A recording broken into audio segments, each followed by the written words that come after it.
filed a lien in the district court for the original $5,700, claiming I never even paid that.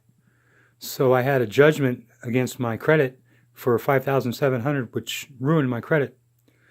I ended up finally getting it removed. It took me about 3.5 to 4 years before the credit bureaus finally removed it and completely removed it off my credit, because there was no such lien. It was fraudulent. It was a fraudulent document filed in district court.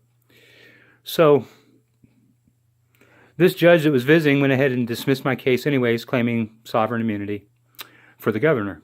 So I filed an appeal. 2 days after filing the appeal, the district clerk, Miss McKinney, filed a contest of my indigency, claiming I was no longer indigent and that I should have to pay the costs of the appeal.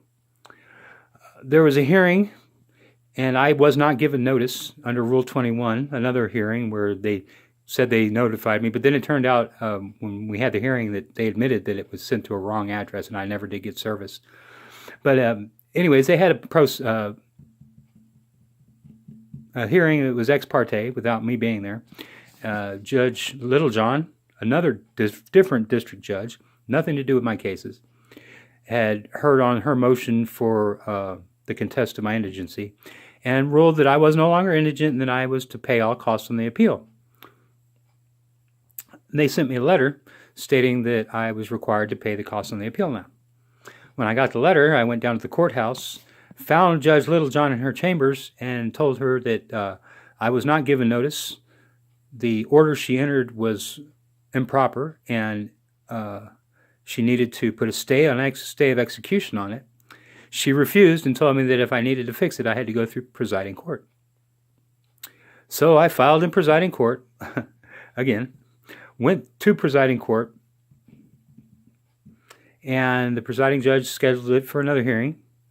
Went to this next hearing, and the district court clerk was in the hearing, and I stated I was not given service.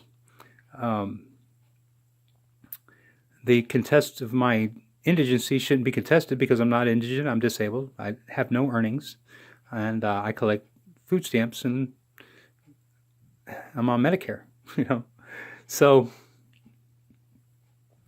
when the judge asked the district clerk, "Is it true that I wasn't served?" and she goes, "Well, it appears so, Your Honor. I think we sent it to a wrong address." And he goes, "You're kidding me. You guys actually made a mistake?" And she said, "Yes." And he says, "Wow, I can't believe that." So he says, "But well, we're here today, and we'll go ahead and we'll take care of this issue right now." And he started questioning me about my indigency. And what it comes down to is he went ahead and found that I was indigent anyways. I mean, I wasn't indigent, and that I should pay the court costs of the appeal, pay the appeal costs. And, that's a violation of the law because it was after the timeline, or the time had expired for her for the hearing.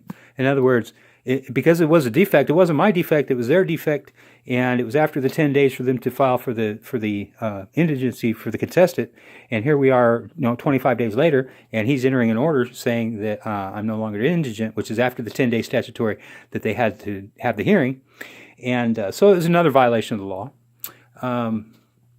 in Bexar County. So I filed with the appellate court the affidavit of indigency and found